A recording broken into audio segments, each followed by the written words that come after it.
10వ తరగతి తెలుగులో మంచి మార్కులు సాధించాలని అనుకుంటున్నారా? అయితే దానికోసం నిపుణులు తయారు చేసిన ఒక పక్కా ప్రణాళికను ఇప్పుడు మనం వివరంగా చూద్దాం. దీనిని శ్రీ ఆర్ ఆనందరావు గారు రూపొందించారు. ఇంక లేట్ చేయకుండా నేరుగా విషయంలోకి వెళ్ళిపోదాం. 10వ తరగతి అందరి జీవితంలో చాలా కీలకమైన సంవత్సరం కదా. ఈ ప్రయాణం కొన్నిసార్లు కొంచెం కష్టంగా, ఒక సవాలుగా అనిపించొచ్చు, ముఖ్యంగా తెలుగులాంటి భాషా సబ్జెక్టుల విషయంలో. మరి 10వ తరగతి తెలుగు సిలబస్ విసిరే ఈ ఛాలెంజ్కి సిద్ధంగా ఉన్నారా? అసలు ఎక్కడ మొదలుపెట్టాలి, ఏది ముందు చదవాలి, ఇలాంటి కన్ఫ్యూజన్ ఏమైనా ఉందా? అయితే అస్సలు టెన్షన్ పడక్కర్లేదు. ఎందుకంటే ఈ ఛాలెంజ్ని గెలవడానికి మన దగ్గర ఒక సూపర్ ప్లాన్ ఉంది. ఆ ప్లానే ఈ బ్రిడ్జ్ కోర్స్ యాక్షన్ ప్లాన్. పేరుకు తగ్గట్టే ఇది అచ్చం ఒక వంతెన లాంటిదనమాట. ఇంతకుముందు క్లాసులో నేర్చుకున్న విషయాలకి 10th క్లాస్ సిలబస్కి మధ్య ఒక కనెక్షన్ ఏర్పరుస్తూ విజయం వైపు దారి చూపిస్తుంది. ఓకే, ఇప్పుడు స్క్రీన్ మీద చూస్తుందే ఆ కంప్లీట్ యాక్షన్ ప్లాన్ చూసారా? ఇందులో మొత్తం 6 ముఖ్యమైన టాపిక్స్ ఉన్నాయి. దేనికి ఎంత టైం ఇవ్వాలి, ఏం నేర్చుకోవాలి అన్నీ క్లియర్గా ఇచ్చారు. పదండి, ఇప్పుడు ఒక్కో స్టెప్ని వివరంగా చూద్దాం. సహజంగా ఏ భాష నేర్చుకోవాలన్నా ముందు దాని గ్రామర్ ఫౌండేషన్ స్ట్రాంగ్గా ఉండాలి. అందుకే మన ప్రయాణం కూడా వ్యాకరణ పునాదుల్ని గట్టి చేసుకోవడంతోనే స్టార్ట్ అవుతుంది. ఈ ప్లాన్లో చూడండి, ఫస్ట్ ప్రయారిటీ దేనికిచ్చారంటే వాక్య విజ్ఞానం, అలంకారాలు, ఛందస్సు, సంధులు ఇలాంటి కీ గ్రామర్ టాపిక్స్కి. ఇవి వస్తేనే భాష మీద మనకు గ్రిప్ వస్తుంది. సరే, స్టెప్ 1 వాక్య విజ్ఞానం అంటే సెంటెన్స్ నాలెడ్జ్. వాక్యాలు ఎలా ఏర్పడతాయి, వాటిని ఎలా కరెక్ట్గా రాయాలి, వాటిని ఎలా అర్థం చేసుకోవాలి, ఇవన్నీ ఇక్కడ చాలా ముఖ్యం. దీనికోసం ప్రత్యేకంగా 3 పీరియడ్లు కేటాయించారు. అంటే ఆలోచించండి, ఈ టాపిక్ ఎంత ఇంపార్టెంటో. ఈ టైంలో వాక్య నిర్మాణం మీద పూర్తి ఫోకస్ పెట్టాలి. మరి ఈ టైంలో ఏం నేర్చుకోవాలి? చూడండి, కర్తరి, కర్మణి వాక్యాలు, అలాగే సామాన్య వాక్యాల్లో రకాలు, సంక్లిష్ట వాక్యాలు, ఇంకా నెగటివ్ వర్బ్స్, ఈ కాన్సెప్ట్స్ అన్నీ క్లియర్ చేసుకోవాలి. ఇవి వస్తే లాంగ్వేజ్పై కమాండ్ వచ్చేసినట్టే. రైట్, ఇక స్టెప్ 2కి వెళ్దాం.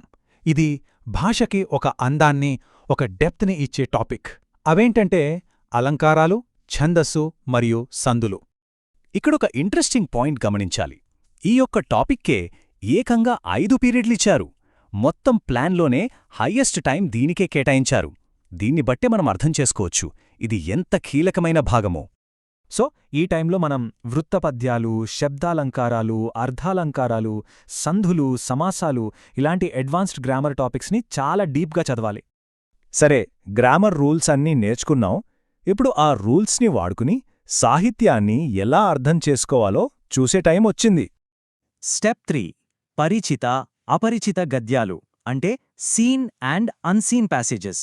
ఇది చాలా చాలా ప్రాక్టికల్ స్కిల్. అంటే టెక్స్ట్ బుక్లో ఉన్న ప్యాసేజ్లే కాకుండా బయట నుంచి ఏ ప్యాసేజ్ ఇచ్చినా చదివి అర్థం చేసుకుని ప్రశ్నలకి జవాబులు చెప్పగలగాలి. ఈ స్కిల్ని బాగా ప్రాక్టీస్ చేయడానికి 2 పీరియడ్లు కేటాయించారు. ఇది ఎగ్జామ్ పాయింట్ ఆఫ్ వ్యూలో చాలా చాలా ముఖ్యం. ఓకే, నెక్స్ట్ స్టెప్ 4 ఏంటంటే ఉపవాచకం. ఈ ప్లాన్లో మనందరికీ తెలిసిన రామాయణం లాంటి గొప్ప కథలని లోతుగా అర్థం చేసుకోవడం మీద ఫోకస్ పెట్టారు. దీనికి ఏకంగా 4 పీరియడ్లిచ్చారంటే దాని అర్థం కేవలం కథ చదివి వదిలేయడం కాదు.